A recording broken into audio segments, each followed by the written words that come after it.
everyone, my name is Jenna, but you guys can call me Jen, and welcome back to my channel. Welcome to my February reading wrap-up. This month I ended up reading 10 books, same as January. We're sticking on a good train of 10 books a month, and we had a little bit of a variation of ratings and reviews, if you will. So we're just gonna dive into it. This month I ended up reading a whole bunch of fantasies. Look at that. Look at all those pink fantasies. There were 6 adult fantasies, 1 YA fantasy, and then 1 adult sci-fi. There was also 1 lit fic and 1 romance on top of all that, which is great. For the ratings, we had everything from 2.5 to a 5-star, but otherwise, we're just gonna get into the actual books. That's because that's what you're here for. This month was my Friends Week, my TBR month. So that video is actually gonna be coming next week for you guys because I still need to finish one of the books on that list, which is Oathbringer by Brandon Sanderson. I'm halfway through, so hopefully I can carve that out in the next week and have that video up for you guys next Friday. But in that video, you are going to be seeing me talk about this stack of books. So we're gonna go through it and we're gonna try and make it rapid fire. And then we'll get to the books that I read outside of that video as well, because all my thoughts and feelings are gonna be in that video for these books. First and foremost, I ended up reading Leviathan Wakes by James A. Corey. This is an epic sci-fi, kind of murder mystery type of deal. We have 2 characters in this who run the points of view. We have Jim Holden and Detective Miller. Jim Holden is an XO on a ship and he's like running his own crew. Detective Miller is a like 50-year-old detective that works in a very bad area of universe, and he's been given a case about this missing girl. He thinks it's kind of nothing, but it ends up being a whole lot of something.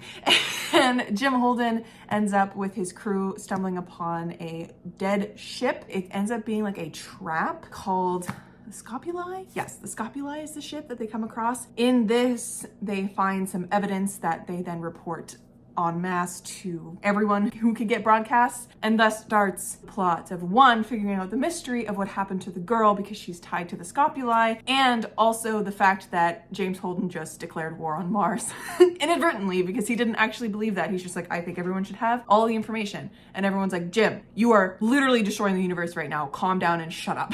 So it was so much fun. I found that this read like a TV show. I really enjoyed it. The last like 25% of it did kind of dock at a star for me, so this gets 4 stars, but the first like 75% of it get a full 5 stars. It was great. So overall, 4 stars. Then for that video, I ended up reading Tomorrow and Tomorrow and Tomorrow by Gabrielle Zevin. Every time I say this name, I want to go full French. I think it's just Gabrielle or Gabrielle or something Zevin. I think she's just, you know, pronounce the English way. This is a literary fiction that centers 2 characters and their like life story over, I wanna say like 20 years of their lives. I could be wrong. Spanning 30 years, I was wrong.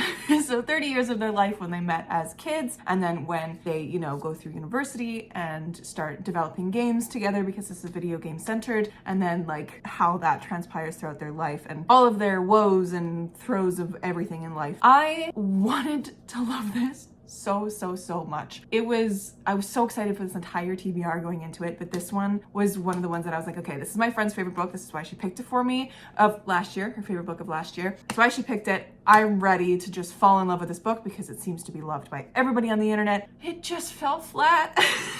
I'm so sad that it did. The characters didn't feel real to me. There was something that didn't jive with me when it came to the writing style. I also didn't really believe their character relationship a whole lot between Sadie and Sam. But anyways, I did enjoy the video game aspect, and I think that everyone should pick this up. Please check triggers though, because there's a couple things in here that I wasn't expecting. I'm usually not affected by triggers at all, but I ended up kind of just being a little bit surprised by it because I never had heard any warnings of what to expect. So please check trigger warnings for this one. You'll hear more thoughts in my Friends Week, my TBR vlog. This gets 3.5 stars. I didn't say that. 3.5 stars. Then I ended up reading Highly Suspicious and Unfairly Cute by Talia Hibbert. This is her very first YA romance. I love Talia Hibbert's romances. They are some of my favorite romances, if not my favorite romances ever, like the Brown Sisters trilogy. Usually I wouldn't have reached for a YA romance because it's YA and I don't jive with YA anymore. It's just not what I read, or not what I should be reading. I still keep trying and nothing really hits the mark for me anymore except for like a select few. So this one I ended up picking up just because it was Talia Hibbert, so I trust her because I trust her to give me fun characters and really snappy writing, which she definitely delivered.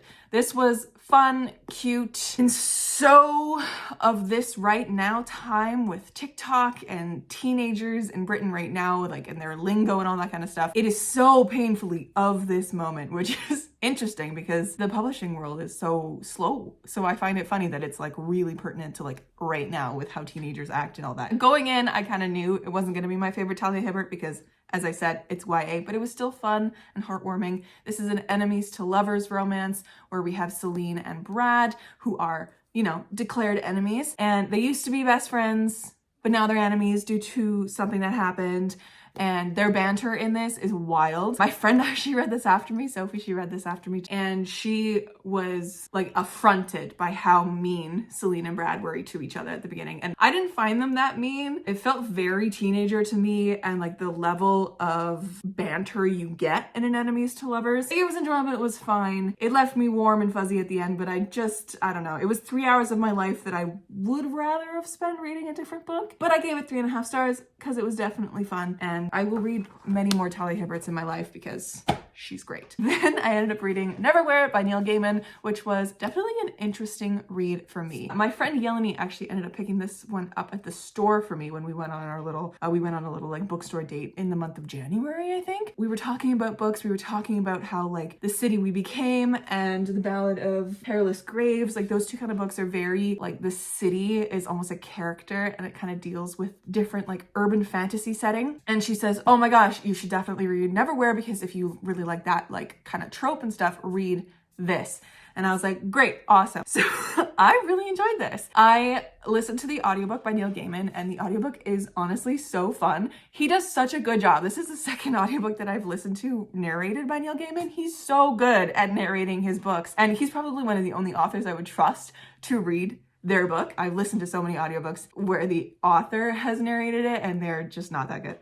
So this was so fun though. I think I pitch it in my video as Good Omens, which makes sense because that's half written by Neil Gaiman. Good Omens meets a Doctor Who episode, because it definitely had that feeling of a Doctor Who episode, meets The Unsleeping City by Dimension 20. It's got like hidden world aspect because we're dealing with London above and London below, and our character Richard gets like, he slips through the cracks and ends up in London below and deals with this whole new world. I still don't understand like the magic or what's going on with London below, so I would really like Neil to like release more books in this world because I love the world and I want to know more about it because I want it to make sense to me. This was definitely a good time. I ended up giving this one 4 stars, and I think this one actually requires a reread. If you are at all kind of like interested in this, I would definitely recommend it if you like The City We Became or A Darker Shade of Magic, because it has like the parallel London vibe. This has like, you know, the Two London vibe. Or if you really like Good Omens or Doctor Who, as I said, definitely pick this one up. It was so fun.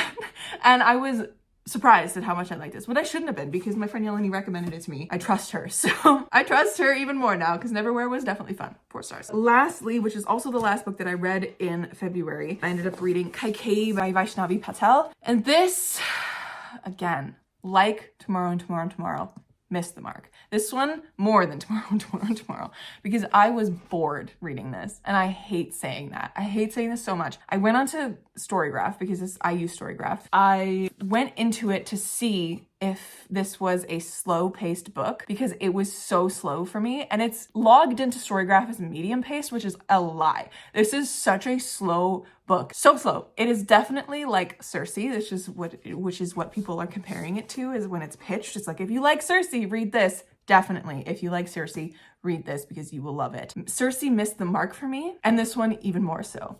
I ended up picking this one up last year. I was doing a video series that I've since stopped doing because I was reading this and fell into like a no with it, where I read The Stardust Thief, and then this one, or I tried to read this one. It was like a recent releases kind of a vlog where I vlog myself reading 2 recent releases, etc., which I have since canceled because I didn't read this book last year.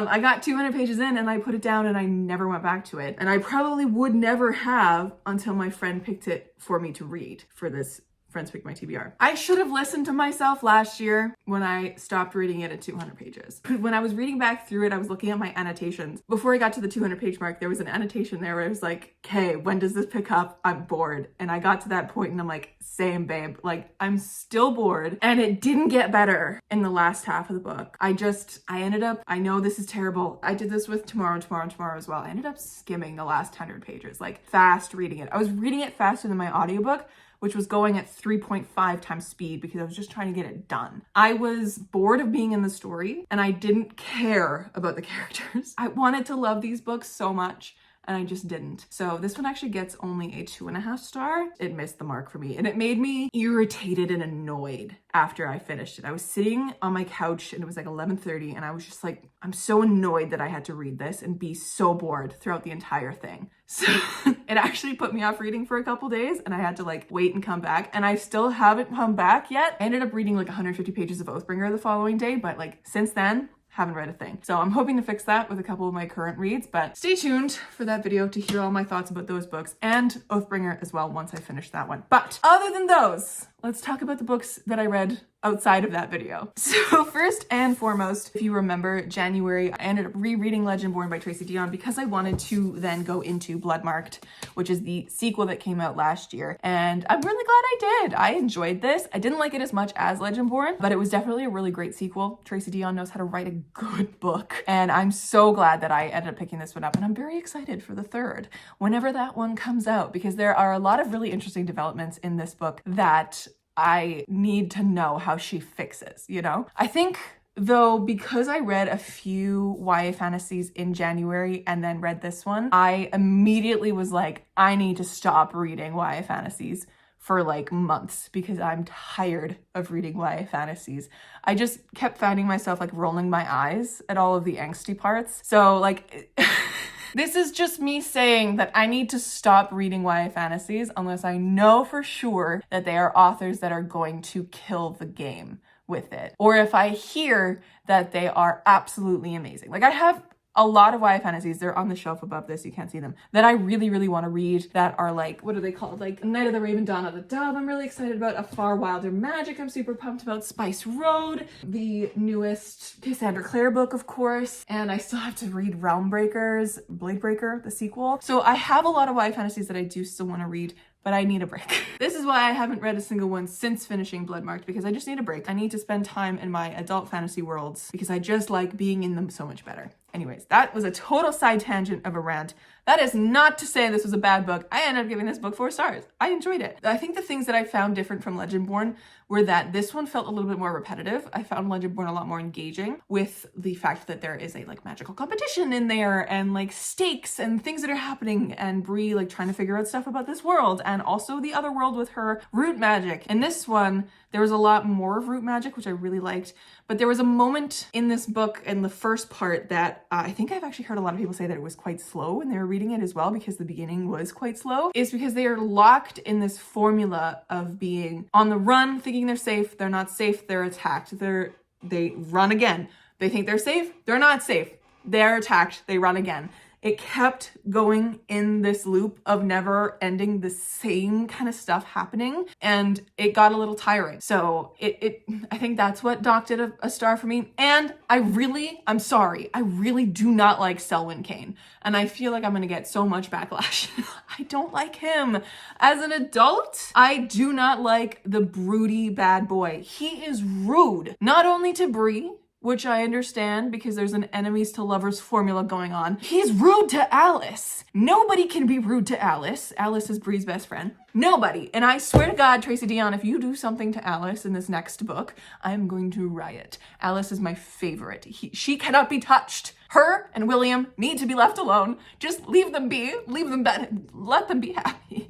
Because like, okay, Selwyn, why are you rude to Alice? That is my question. You cannot be rude to Alice. Like, he's so dismissive of her. He's rude. And like, in a way that feels like on the line of being racist to her.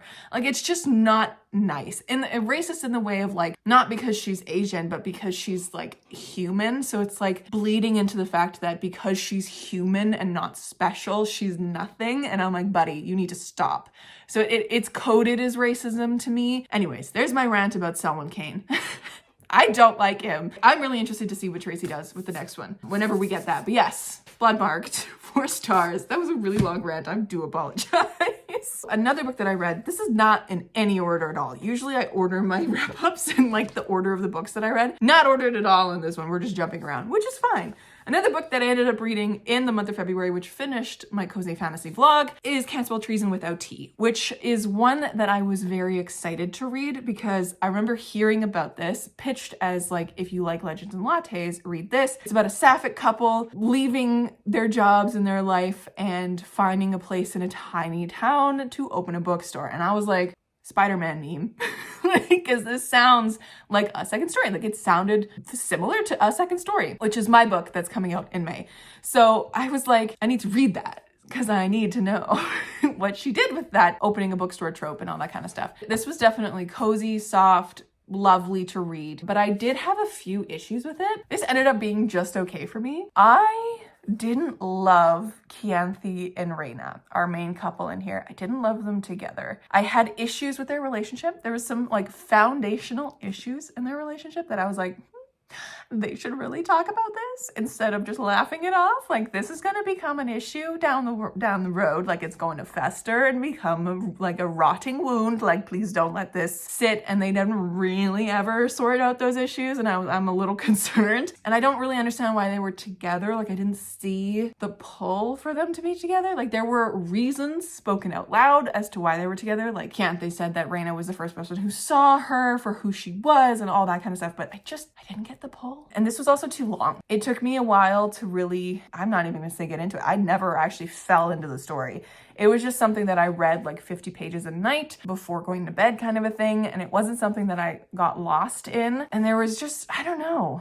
This one again, didn't hit the mark for me. So I ended up giving this one only 3.5 stars. But I do highly suggest it because I seem to be the minority in this one. If you like Legends and Lattes, pick this up. If you like the idea of 2 lovely ladies opening up a bookstore in a remote town together, there's also griffins in this and dragons. You know, buzzwords. We love it. This is honestly something that I should absolutely adore and love, but I'm just not, I don't know. I think it was too long and I think the relationship was the issue for me, but I am interested in reading the sequel, which is Piratey. So now that I know how Rebecca Thorne writes, I think going into the sequel will be better for me, but anyways, rambling again. But yeah, 3.5 stars for that one. And then, all right, get ready. This is gonna be another rant. A rave, really, a rave. Because this month I ended up reading my favorite trilogy of all time. I have replaced The Lord of the Rings as my favorite trilogy of all time, which is something that I am so shocked by because The Lord of the Rings was my favorite trilogy of all time since I read it. Like, it's so good. How can you replace that? I did, which is shocking to me. These are out of order. But yes, I ended up reading the entirety of N.K. Jemisin's The Broken Earths trilogy. The 5th season, The Obelisk Gate, and The Stone Sky. I had The Obelisk Gate on hold from the library, which is what prompted me, and it like came in and I was like, okay, great. And I had it and I was like, okay, I'm gonna read this weekend because I really want to read it. I want to continue this trilogy. But because I don't remember anything ever, I was like, I should probably reread the 5th season, shouldn't I? I did in one day. I couldn't put this book down. So I was rereading it and it was just absolutely fabulous. Like, so good. I annotated it like crazy.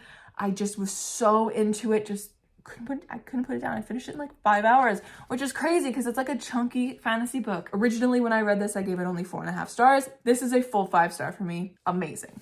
Then the next day, I was like, I can't read this library book because I want to own this and annotate it and live my best life. So I went to the bookstore and picked up both The Obelisk Gate and The Stone Sky because I was like, I know with the way that I just read the 5th season, I'm going to do that with The Obelisk Gate. So I need The Stone Sky on lock. So then I read The Obelisk Gate the next day in 5 hours. I couldn't put it down. I was reading these books like I read books as a kid. I remember when I was reading The Hunger Games for the first time as a kid or in high school, I couldn't put those books down. The Divergent books, the same thing. I was just devouring them, couldn't put them down. Got to the point where I was like, I need to go to the bookstore, but it's midnight and I can't. And I would rush to it the next day to get the next book and just immediately dive in. That's how I was reading these books.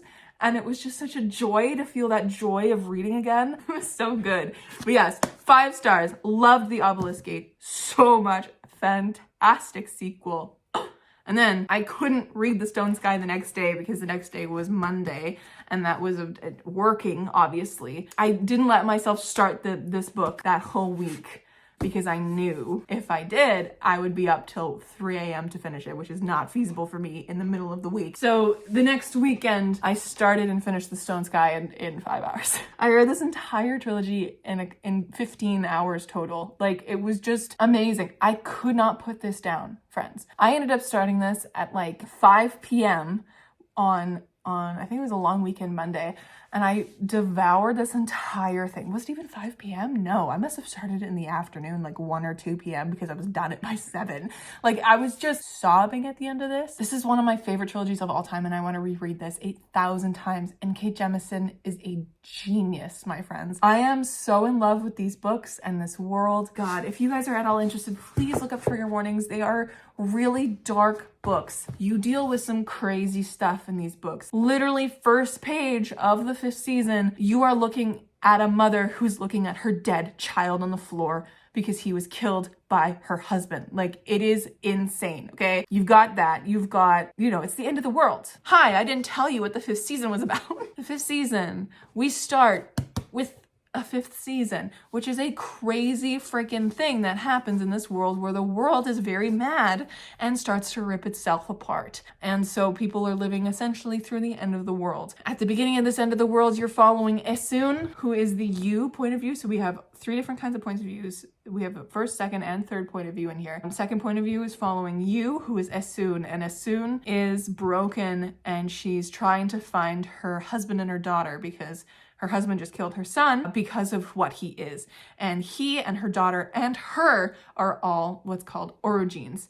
And these orogenes are people in this world who are incredibly, incredibly powerful people who are kept under lock and key and are brutally killed by a lot of people just because of the stereotypes around them. Or they're sent to be part of what is called the Fulcrum, which is this organization of people who train them up to be essentially these like tools for the world to keep the world in order because they have the power to control the Earth's movements and stuff. They have very deep powers that can dig into the earth. And so you're following Esun, who's one of these people, and her son was just killed because he was one of these people. And her daughter is one, and she's so concerned because she's like, my husband just killed my son. Is he going to hurt my daughter? Also, we're living through one of the apocalypses. I gotta find her. She goes on this journey to find her. We're also following Damaya, who is this little girl who's found and sent to the Fulcrum. And we're also following Cyanite, who is a 4th ringer in the Fulcrum Society, going on this mission with someone called Alabaster, who is a 10 ringer,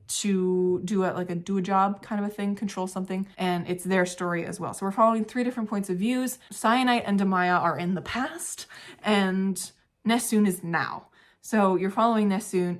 No, you're not following Nesun. You're following Esun, sorry. Her daughter's name is Nasun, which is too close. It's too close of a name, sorry. You're following that in there. In Obelisk Gate, you are following Esun and Nasun, who are on essentially opposite sides of the world, and that continues in The Stone Sky. In The Stone Sky, you get fun lore about the world as well. The lore in this world, my friends, is unreal. It is so good. I'm obsessed. I'm fully obsessed. This is some of the best fantasy sci-fi I have ever read in my life. It's some of the best literature in my life that I have ever read. Woo. Some of my favorite books of all time.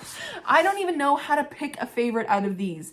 That's how insane they are. I have this book bracket at the beginning of my bullet journal where I pick a favorite book every month, the 2023 book bracket. I still haven't picked for February because it's one of these 3. I don't know which one.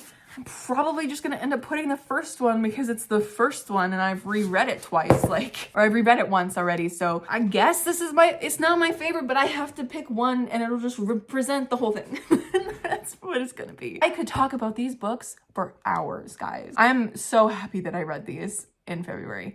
And it's putting me on an N.K. Jemisin kick because I have her City We Became and The World We Make, which is the second one. I have them. I don't know why I looked behind me. They're over there. I have them on my March TBR. And I also have the first book of her other trilogy, The Inheritance Cycle. No, that's fully Christopher Paolini. 100,000 Kingdoms, that trilogy. I don't remember what the trilogy's called, but the first book is 100,000 Kingdoms. I also have that on my TBR that I really want to read as well. Like, is this just going to be the N.K. Jemisin year? Because I would love it to be the N.K. Jemisin year. She's so amazing, guys. Oh my God, I need to stop talking. Anyways, friend, thank you so much for hanging out with me. That has been my February wrap up. Let me know down below what your favorite book of February was, or if you've read any of the books that I've talked about today, or if you just want to say hi, and I'll wave at you again. Just to remind you guys, if you didn't know, my book, Second Story, is coming out May 11th. You can add it on Storygraph right now. That link is in the description. Goodreads is still not putting it in their database. I will let you know the minute it's in their database. Oh my God, I need them to add it to their freaking database. It's been over a month of me trying to get it in. Anyways, thank you guys so much for watching. I will catch you in another video very soon. Stay kind and keep on reading.